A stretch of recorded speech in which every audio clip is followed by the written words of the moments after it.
প্রায় ১.৫ বছর পর আমরা গেলাম আমার মামাবাড়িতে ঘুরতে।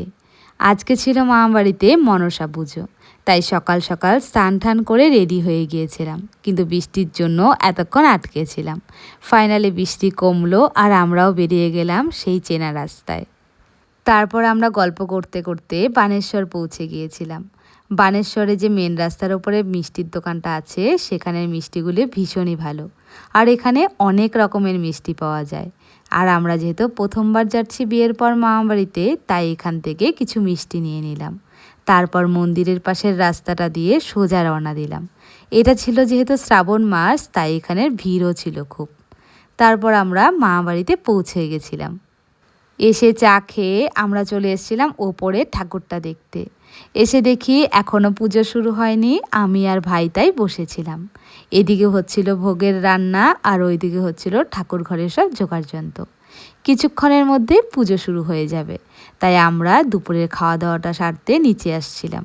এসে দেখি মা ওরা সবাই রান্না করছিল আমাদের জন্য। আজকে ছিল ভেজ, তাই নিরামিষ সবজি, ডাল, পনির, পাঁপড় ভাজা এসব দিয়ে খাওয়া দাওয়া করছিলাম। খাওয়া দাওয়া সেরে আমরা উপরে গিয়ে দেখি পুজো শুরু হয়ে গেছে। এর মধ্যে যজ্ঞর প্রস্তুতিও শুরু করে দিয়েছে পুরোহিত মশাই। তারপর আমরা বসে কিছুক্ষণ পুজো দেখছিলাম। এর মধ্যেই শুরু হয়ে গেল অঞ্জলি। ছোট থেকে আমরা যখনই মামাবাড়িতে যেতাম ভীষণ মজা করতাম সবাই মিলে। গল্প, আড্ডা, হই হুল্লোড় সব থাকতো তার মধ্যে। তাই আজকে আমার দিদিকে ভীষণভাবে মিস করছিলাম। আমার মামাবাড়ির পুজোর একটা নিয়ম আছে। পুজো শেষ হলেই ঢাকিয়ালাকে নিয়ে সবাই মিলে যায় দুধকলা ভাসাতে।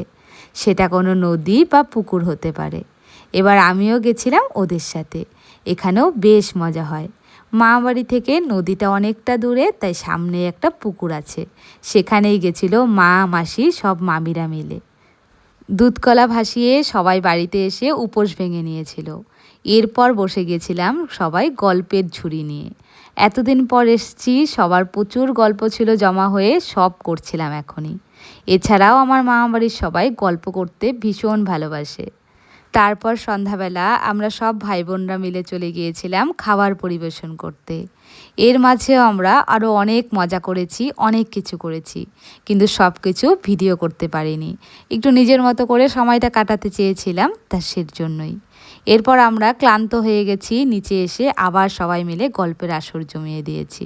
এরপর লাস্ট ব্যাচে আমরা সবাই মিলে খেতে বসে গিয়েছিলাম। আজকের ব্লগটাও এখানেই শেষ করছি। ভালো থেকো তোমরা সবাই, আবার দেখা হবে অন্য কোনো ব্লগে। Tata, by.